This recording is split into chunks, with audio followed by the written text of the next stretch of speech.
So let's actually talk about anime on the podcast. No, because if you're watching these, if you'll listen to the whole thing, of course, you'll notice that we haven't gotten to anime yet. And if you're seeing this in clips, then you may also notice that, yeah, we've talked about a lot about live action adaptations or manga. But let's actually talk about some anime, right? So I want to talk about some stuff that's been licensed in the West. Some very interesting material. So we have Right Stuf. Apparently they licensed G Gundam and Gundam Wing because they're working with Bandai, which, I mean, yeah, right? And one thing I want to mention too is that apparently Viz Media is licensing the Mr. Osomatsu anime. Now, before we get to the Viz Media, I want to talk about Right Stuf for a second because, first off, I'm really liking, and it's not new to Right Stuf, but I'm really liking that Right Stuf is licensing their own anime. Or at least, you know, anime from Japan to bring over.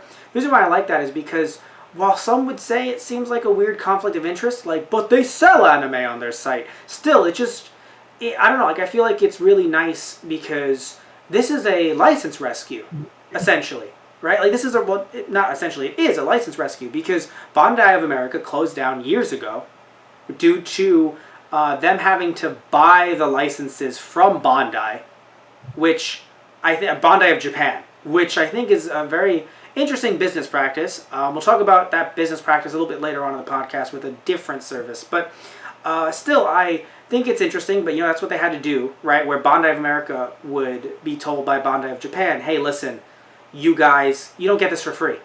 Same thing with Viz Media. Viz doesn't get stuff from Shogakun, I think. Shogakun.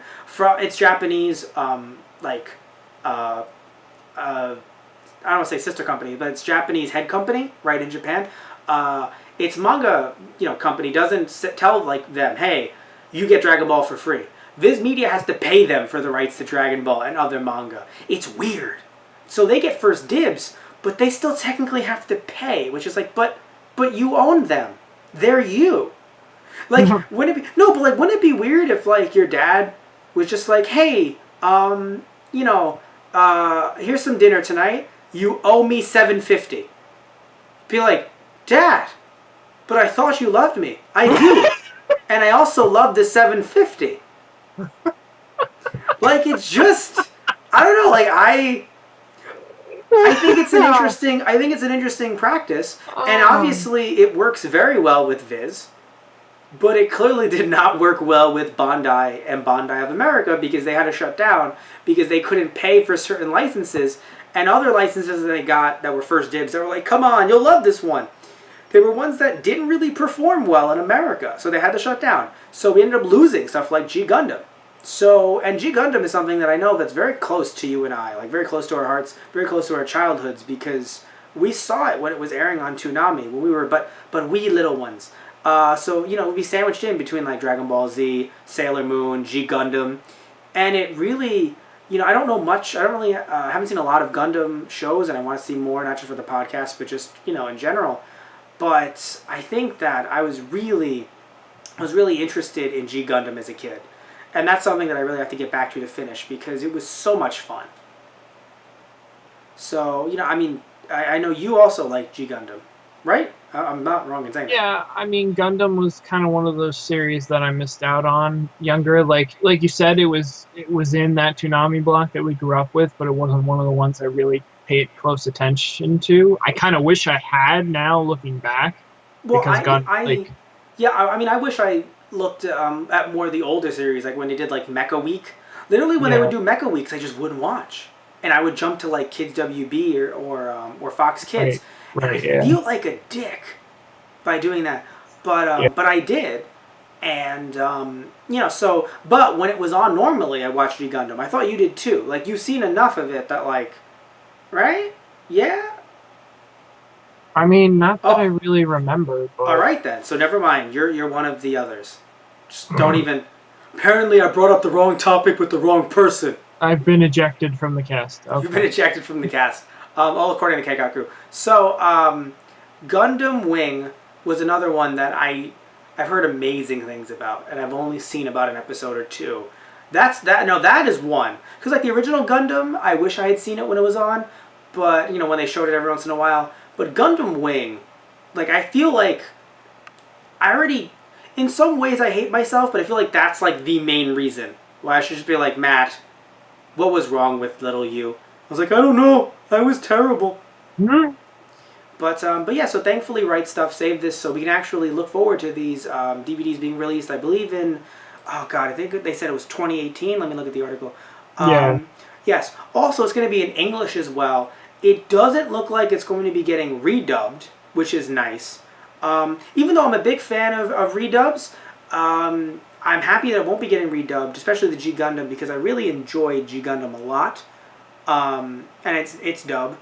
But the reason why I'm bringing up the fact there's going to be a dub on there is because on TV, of course, they aired an edited version. But apparently they also recorded it so that it would be...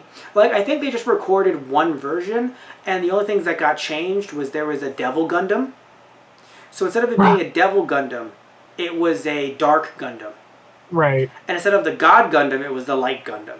Yeah. So instead of... Like, that was the only thing I think that was changed throughout the dub. I don't know if there was like any like Hot Springs episode or something weird like that they had to remove. But in terms of the actual editing the episodes, I believe that's all they edited. So they were able to put it on the DVDs uncut with the dub and not have there be like weird sync issues. Because that happens a lot with like, you know, older anime where they're like, sorry, we only dubbed an edited version. So now the DVD is sub only. So then you never get that dub again. Thankfully, this dub was done in that way. And I think the same thing happened with Gundam Wing, although I definitely can't be quoted on that because I haven't seen it. But so it was very cool to be able to do that so that now you don't really have to redub it. Because, yeah, I'm looking here. It doesn't seem like they're trying to touch the dub. But apparently they are releasing it in, like, at least Gundam Wing in a really cool box set. So it looks like we're getting that in 2018. So I might look into getting it. Or at the very least covering it on the podcast because, you know, I really wanted to do this for a long time. So, yeah. Now, let's move on to Mr. Osomatsu, right? Because I want to talk about that here as well.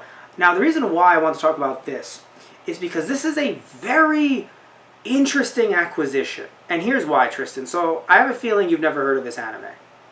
No, I have not. Okay. Now, it's fine. I haven't seen it myself either.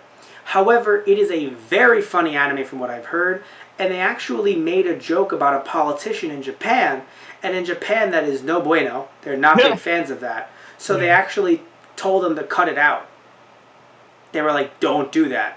Right. And I believe they even did, I think it was like some parody of DBZ, but it wasn't censored. Right. So they were like, hey, you cut that out too. So it's gotten its fair share of controversy in Japan for some of its jokes. But at the same time, it is a hit. It is like a number... I think at one point it was like the number 1 or number 3 anime when it came out. And it's very new.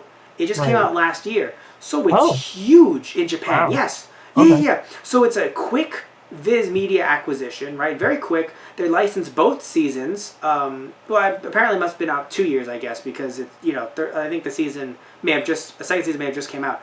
But they're releasing both seasons. The only reason why I'm confused, and that's why I want to talk about this briefly, is because, not like, oh, you never heard of this, so clearly, Tristan's never heard of it, so clearly, I've never seen it either. And so it's like, oh, since I've never seen it, clearly, it's not about us. Yeah. It's about the fact that, where is this going to go? Like, I don't see this on Adult Swim, right? Unless they're going to want to bring comedy back to Adult Swim, right?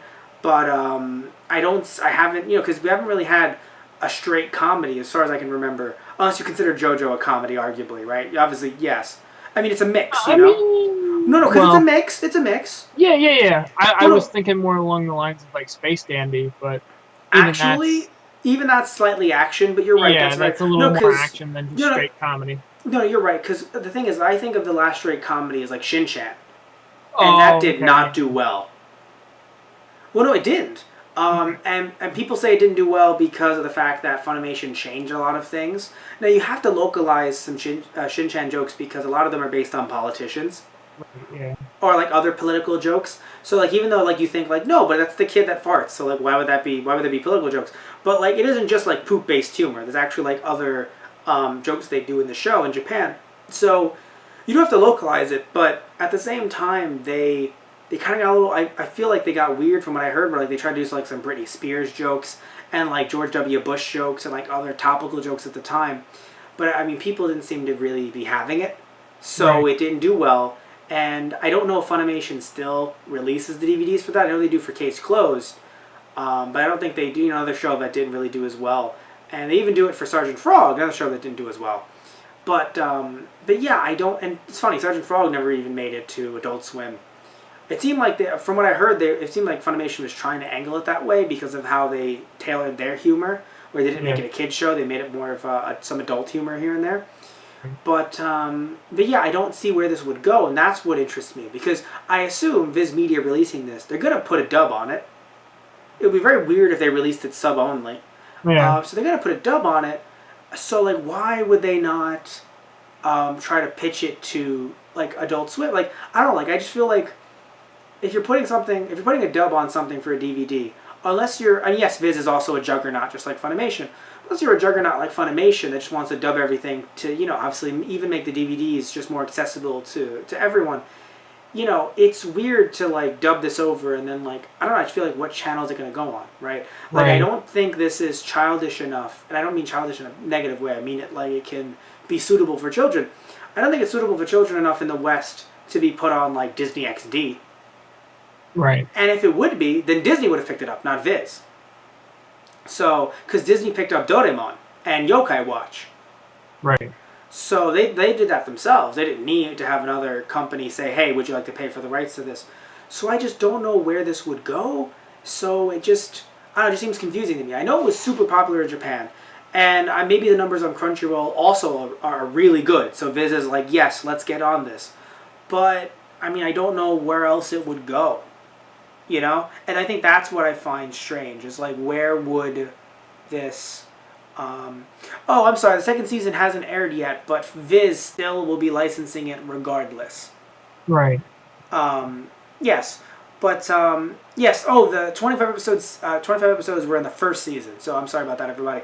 But yeah, like, I mean, I know it might sound like I'm repeating myself, so I don't want to. But, yeah, you know what I mean? Like, where would this go? Where would a comedy in 2017 be headed on television? With the anime market, you know? Yeah. Yeah. Yeah.